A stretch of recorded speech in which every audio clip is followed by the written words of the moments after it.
সুনীল গঙ্গোপাধ্যায়ের ভারতবর্ষের মানচিত্রের উপর দাঁড়িয়ে। ভারতবর্ষের মানচিত্রের ওপর দাঁড়িয়ে আমি পথ হারিয়ে ফেলেছিলাম। নিঃশব্দ রাত্রির দেশ, তার উপর একজন নিঃসঙ্গ মানুষ, অদূরে খাজুরাহো মন্দিরের চূড়া, মিথুন মূর্তিগুলি দেয়াল ছেড়ে লাফ দিয়ে উঠেছে আকাশে। নীল মখমলে শুয়ে নক্ষত্রদের মধ্যে চলেছে নৈসর্গিক প্রেম।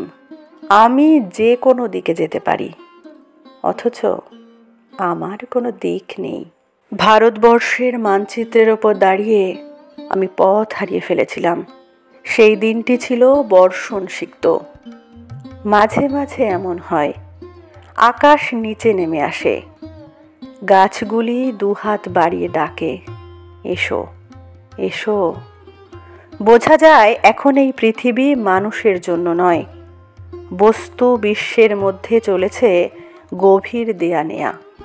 বিদ্যুৎ শিখার মধ্যে রয়েছে গহন কোনো বাণী। রোমাঞ্চিত হয়ে উঠেছে পায়ের তলার মাটি। এই রকম সময়ে দিক ঠিক রাখা সহজ নয়। আমি পা বাড়িয়ে থাকি, কিন্তু কোন দিকে যাব জানি না। ভারতবর্ষের মানচিত্রের ওপর দাঁড়িয়ে আমি পথ হারিয়ে ফেলেছিলাম। দিঘি জলে ভাসছে, গোলাপি শাড়ি পরা বধূটির সব তার পায়ের আলতা ধুয়ে যায়নি। তার হাত ভর্তি সবুজ কাচের চুড়ি, তার ওষ্ঠ ও অধর তীব্র বিষের দাহে নীল। যারা সহজে চিৎকার করে তারাও চারদিকে দাঁড়িয়ে স্তব্ধ। যারা অপরের হাতে নিহত হবার জন্য প্রস্তুত, তারাও আজ একটু একটু খুনি। এই দিঘির কাছে সে প্রত্যেক দিন তার মনের কথা বলতে আসতো। তার তীব্র দুঃখ ছিল না, তার তীব্র সুখ ছিল না। সে শুধু চেয়েছিল মাঝারি ধরনের বেঁচে থাকতে। একটা কোনো জায়গা থেকে তো তার মৃত্যুর জন্য উত্তর খুঁজে আনতে হবে। কোন দিকে, কোন দিকে? ভারতবর্ষের মানচিত্রের ওপর দাঁড়িয়ে আমি পথ হারিয়ে ফেলেছিলাম। ঝাঁসি, হায়দ্রাবাদ, নাগপুর, কানপুর, এলাহাবাদ, বিভিন্নমুখী বাস গোল হয়ে ঘিরে ফোঁস ফোঁস করছে। যে কোনো একটায় লাফ দিয়ে উঠে পড়লেই হয়। কিন্তু কেন আমি নাগপুর না গিয়ে এলাহাবাদ যাব না? অথবা হায়দ্রাবাদ না গিয়ে ঝাঁসি না যাবার কোনো যুক্তি আছে? ঠিক এক জায়গাতেই যাওয়ার গাড়ি ভাড়া। আমাকে একবারের বেশি দুবার সুযোগ দেওয়া হবে না। আমাকে পাঠানো হয়েছে মাত্র একটি জীবন কাটাবার জন্য। একটি জেলখানা থেকে বেরিয়ে শুধু একদিকে যাবার মুক্তি। চোখ বুজে ঝুলির মধ্যে হাত ঢুকিয়ে শুধু একটি কাগজের টুকরো। আমি চোখ বুঝলাম। এই রকম সময়ে মানুষ চোখ বুজে চুপ করে দাঁড়িয়ে থাকে এবং বৃক্ষের মতন স্থাণু হয়। ভারতবর্ষের মানচিত্রের ওপর দাঁড়িয়ে আমি পথ হারিয়ে ফেলেছিলাম। চতুর্দিকে সব কিছুই অচেনা। দুদিক দিয়ে মানুষ আসে যায়, কেউ থামে না, কেউ চোখের দিকে চোখ ফেলে না, কেউ আমার কথা বোঝে না, আমি কারোর কথা বুঝি না। কারুর হাতে উজ্জ্বল নীল রঙের বল, কারুর হাতে পাংশু রঙের থালা, কেউ মুঠো মুঠো বাতাস খায়, কেউ অ্যালকোহল দিয়ে দাঁত মাজে। জীবন্ত যুবতীর বুকে শকুন এসে ঠোকরায়, তারা হাসে। শিশু এসে মায়ের আদর কাটতে চাইলে মা কাঁদে। পোশাকের দোকানে মানুষ ঝুলছে, অপর মানুষের কোনো পোশাক নেই।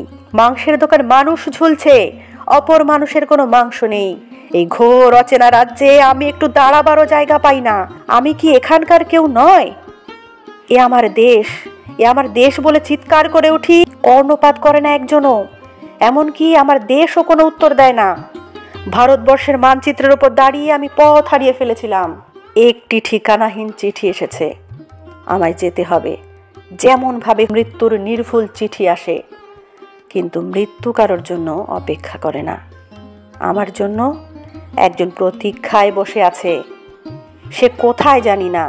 সে কি সমুদ্র কিনারে, কিংবা হিমালয়ের মর্মছায়ায়? সে কি বন্যায় ধুয়ে যাওয়া মাটির ওপর নতুন পলিতে দাঁড়িয়ে আছে? সে কি শুকনো জিভ বার করে ক্লান্ত জঙ্গলের মধ্যে একাকী শয়ান? সে কি কোনো বিশাল প্ল্যাটফর্মের পাশের জটলার মধ্যে বসে আছে জানু পেতে? সে আমার ছেলেবেলার হারিয়ে যাওয়া সঙ্গী। সে আমার বড় বড় চোখ, বিস্ময়ের বিমূর্ত ছেলেবেলা। আমি মানচিত্রের গলি খুঁজির মধ্যে ছোটাছুটি করি। আমায় যেতে হবে, যেতে হবে। ভারতবর্ষের মানচিত্রের ওপর দাঁড়িয়ে আমি পথ হারিয়ে ফেলেছি। সেই ধান ক্ষেতের জায়গায় এখন ধান ক্ষেত নেই, সেই নদীর ভিতরে নদী নেই, নগর উড়ে গেছে শূন্যে। সেখানে ছাদ খোলা মানুষ, সেই একই মানুষের মধ্যে অন্য মানুষ, রক্ত ছড়ানো গোধূলি আকাশের নিচে এক অলিখ দেশ। একদিন যারা অনুসরণকারী ছিল, আজ তারাই পলাতক। মহাকুর্মের পিঠে এক অন্ধ লিখে যাচ্ছে ইতিহাস। এক জননী তার প্রতিটি সন্তানের জন্য একটি করে মুরগির ডিমও প্রসব করতে পারেনি। এই তার খেদ। যেখানে স্থাপত্য ছিল সেখানে আজ সুড়ঙ্গ। যেখানেই যাই সেখানেই শুনি এখানে নয়, এখানে নয়। অথচ কোথাও তো হৃদয় থাকবে, এবং তার মধ্যে ভালোবাসা। বিজন নদীর ধার দিয়ে আমি হেঁটে চলেছি, উৎস কিংবা মোহনার দিকে। নমস্কার। কেমন লাগলো আমার কবিতাটি অবশ্যই কমেন্টে জানাবেন। ভালো লাগলে লাইক, কমেন্ট, শেয়ার করবেন। ফেসবুক থেকে দেখে থাকলে ফলো করবেন, আর ইউটিউব থেকে দেখে থাকলে চ্যানেলটি সাবস্ক্রাইব করে না থাকলে চ্যানেলটি সাবস্ক্রাইব করে অল নোটিফিকেশান অন করে বেল আইকন প্রেস করবেন সবার আগে নোটিফিকেশান পেতে। ধন্যবাদ।